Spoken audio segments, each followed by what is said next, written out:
Kanya, meron akong babasahin. Basahin natin. Huwag mong sagutin. Huwag mong sagutin ang mangmang ng ayon sa kanyang kamangmangan. Baka ikaw man ay maging gaya rin niya. Sagutin mo ang mangmang ayon sa kanyang kamangmangan. Baka siya'y maging pantas sa ganang kanya. Kita nyo? Magkasunod na talata, magkaiba Pakiulit. Huwag mong sagutin ang mangmang ng ayon sa kanyang kamangmangan. Baka ikaw man ay maging gaya rin niya. Ayun. Huwag mong sasagutin ng mangmang ayon sa kanyang kamangmangan. Baka maging gaya ka rin niya. Maging mangmang ka rin. Tuloy.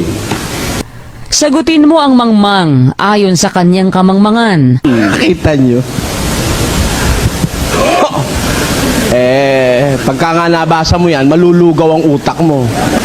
Biro mo nga naman magkasunod. Sabi doon sa unang instruction, huwag mong sasagutin ng mangmang ayon sa kanyang kamangmangan, baka maging gaya ka rin niya. Tapos, doon naman sa susunod, sagutin mo ang mangmang ayon sa kanyang kamangmangan at baka siya'y maging pantas sa ganang kanya. kita nyo? Magkakontra o hindi? Magkakontre. Kung ang babasa, walang unawa.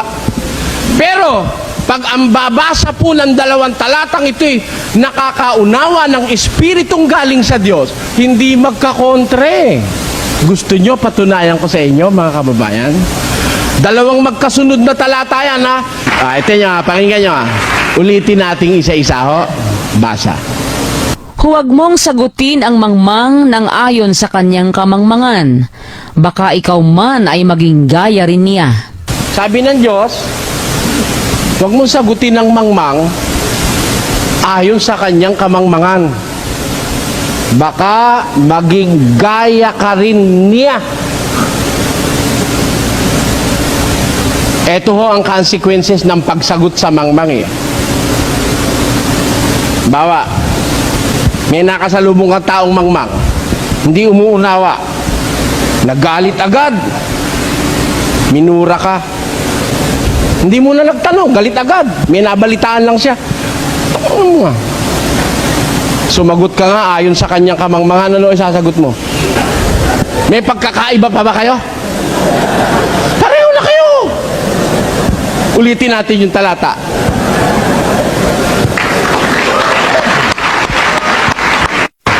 Pakiulit. Huwag mong sagutin ang mangmang ng ayon sa kanyang kamangmangan. Baka ikaw man ay maging gaya rin niya. Tama ang salita ng Diyos o hindi? Tama Pag yung kamangmangan ng mga inayunan mo, pareho ka rin. Pareho na kayo, mami, ang dalawa. Wala na kayong distinction. Even if you believe that you are wiser than the mangmang, you are both mangmang. Lumagay ka sa level niya okay na, no? Naintindihan nyo na ibig sabihin ng Diyos? Ulitin ho natin ulit, saka naman natin ituloy. Pakinggan nyo. Huwag mong sagutin ang mangmang ng ayon sa kanyang kamangmangan. Baka ikaw man ay maging gaya rin niya. Ayun. Pag sumagot ka sa mangmang, since yan sinundan mo sinagot mo siya ayon doon sa kanyang kamangmangan magiging gaya ka rin naman niya. Pantas ka sa palagay mo, ikaw ay maalam, meron kang kalidad, tapos lumagay ka sa kanyang level, masama mangyayari sa'yo. Pero ang sumunod na talatay ganito. Sagutin mo ang mangmang ayon sa kanyang kamangmangan. Baka siya'y maging pantas sa ganang kanya. Kita nyo, doon naman sa susunod, sagutin mo ang mangmang ayon sa kanyang kamangmangan. At baka maging pantas siya. Ito naman nagbibigay ng pag-asa na yung mangmang mahango sa kamangmangan. Hindi ikaw ang lalalim sa kanyang level, kundi siya'y hahanguin mo sa level mo. Paano ang gagawin mo sa kanya? Sa pakikitungo mo sa mangmang, pag nakikipag-usap ka, sasagutin mo siya ayon sa kanyang kamangmangan. At unti-unting magiging pantas siya. Paano yun? Pakinggan nyo, Sabi nung isang doktor sa pasyente, o sabi nung pasyente sa doktor, Dok, masarap po ang ang ice cream may diabetes ka eh. Masarap po ang ice cream eh. Paborito ko yun eh. Mamamatay ka agad. Sabi ng doktor. Sabi ko na sa'yo, bawal lang matamis sa'yo eh. Mamamatay ka agad. Paano ko yan, Dok? Paborito ko yung ice cream. Ibig mo sabihin, hindi na ako pwede kumain ng ice cream? Pwede, paminsan-minsan. Kaya lang, pag kumain ka ng ice cream, mga kalahating kalahating baso lang. Pero pag kumain ka ng ice cream, huwag ka nang kakain ng kanin at saka tinapay. Bakit ho? Kasi yung tinapay at saka yung kanin, nagiging sugar din yun eh. Hindi ko naintindihan yun, Dok, basta't masarap ang ice cream. Sabi niya, sige. Pag uwi mo, kumain ka ng isang basong ice cream. Damihan mo isang baso Tapos balikan mo bukas kung ano naramdaman mo Sige. Sinagot mo na siya ayon sa kamang. Pinipilit niya ice cream. Di, bigyan mo siya. Sige. Sige, isang baso. Sabi ko kanina, kalahating kutsa, lang. Sige, isang baso, puno. Kainin mo lahat, Sige. Kinabukasan bumalik. Dok, lambot na lambot ho ako. Nanginginig ang katawan ko. Nung pagkakain ko ng ice cream, uminom pa ako ng Coke. Talagang lambot na lambot ho ako. Nanginginig ho ang katawan ko. Tapos init na init ako, pawis na pawis ho ako. Lambot na lambot ho ako, Dok. Sabi ko na sa'yo masama sa'yo yung ice cream. Matamis yun, maraming asukal yun binagayan mo yung kamangmangan yan, di niya maintindihan Di niya alam yung glucose, di niya alam yung lactose, di niya alam yung simple sugars, di niya alam yung that carbohydrates is converted into simple sugars. Iparamdam mo sa kanya. Ngayon,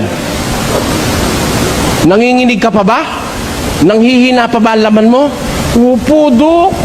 Teka, bibigyan kita ng inumin mo. Diyan ka kalahating oras, huwag ka alis ano ang pakiramdam mo? Malakas na ho, Dok. Malakas na. Ayos na ho. Ayos na. Eto pa isa. Inumin mo pa to. Dok, nanghihina ho ako, Dok. Yung tumatalaman ko, nanghihina ako. Ito. Kalahati. Nung mainom yung kalahati, pagkaraan na medya ora, Dok, lumalakas na naman ako. Yon. Ganon, anak. Kaya nga bawal sa'yo maraming sugar, kailangan regulated lang. Yung ibinigay ko sa'yo, pampababa ng sugar, tinan mo nang bumaba yung sugar mo, nalambot ka rin. Nung tumaas yung sugar mo, nalambot ka rin.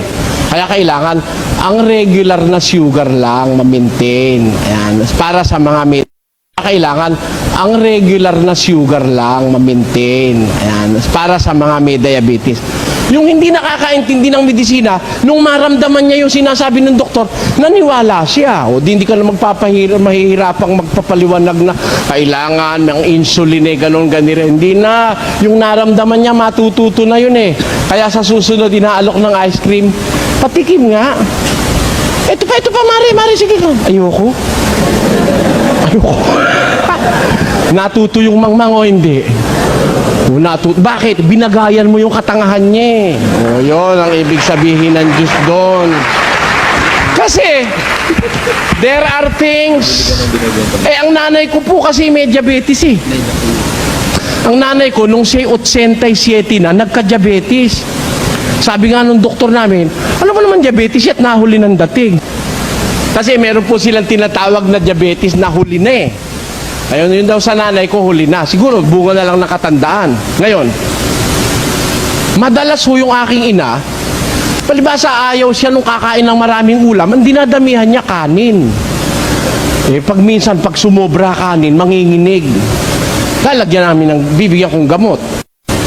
Minsan naman, siguro, sa takot niyang manginig siya uli, natakot nang kumain ng kanin. Nagpapak na lang nung ulam, nagkulang naman yung sugar. Naglambot na naman. Tawag ako kay Dr. Doc, ang nanay naglalambot. Nahihilo daw siya. Ano ba kinain? Ulam lang ako, hindi kumain ng kanin. Naku, kulang ka sa sugar yan, Eli. Ang gawin mo, mukha ng painumin mo kalahating bote. Hindi ko babawal sa ako bahala, sabi ng doktor. Sabi niya, pagkaraan ng kalahating oras, tawagan mo ko kung ano naramdaman. Nay, kako, minum ka. Ayoko nga, ano papatay Patayin mo ako, naglalambot na nga ikaw. Sige nga ako, sabi ni doktor. Sabi ba ni doktor? O, sige, inumin nyo. Minom. O, sige, pay. Inom konti. Nak, malakas na ako. Tayo na. Dahil ako, Dok, tumayo na nanay ko. Malakas na raw siya. O, sabi ko na kulang ang sugar niyan. Kaya patutuloy ako, marunong na akong kung kulang, kung sobra. Kasi magkulang at sumobra, mahihilo ka eh. Aatakihin ka ng presyon na mataas eh. Ganon din naman yung yung tinatawag na hypertension at hypotension. Hindi naman natin alam yun eh. Alam ng doktor, pero through experience, nalalaman natin na i-convey sa atin ng doktor yung kanilang pinag-aralan through experience. Kaya, yung mangmang may pag-asang matuto nung nalalaman ng doktor. Kaya kayo kung may hika kayo, sinasabi ko sa inyo, lahat ng espesyalista sa hika sa Pilipinas, kilala ko. Alam nyo ang sabi nung isang espesyalista sa hika? Sabi ni Dr. Roque, Eli, alam mo, kung basta-basta doktor lang sa hika, talo mo. Sabi niya, bakit? Sa loob-loob ko, lahat ng espesyalista sa hika, hindi lang naman ikaw ang nakausap ko na eh. Yung isang espesyalista sa Makati Medical Center lahat ng pinagtutusok ako rito ng katakot-takot na tusok eh. Ano ba gagawin nyo ako sa akin, Dok? Ba't nyo ako sinusugatan? Titignan natin kung saan ka allergy. May allergy. Sugat yan. Sinugatan niyang buo na yan. Ang dami. 28 yata. Namaga yung dalawa. Yan ang allergy mo. Ano ka ako yan, Dok? House dust. Yan.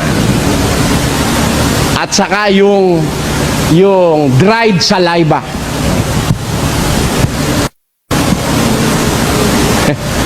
Ano po ibig sabihin nun? Yung alikabok sa daan, hindi ako hikain doon. Pero yung alikabok sa bahay ng mga tagal nang nakaimbak doon na 45 taon na, pag naamoy ko yun, walang duda yun. Mahirapan ako huminga. O kaya yung dried saliva, yung yung laway. Natutunan ko na yun, kaya at least ngayon, hindi ako sinusumpong ng hika, awa ng Diyos. When I have known the facts about asthma.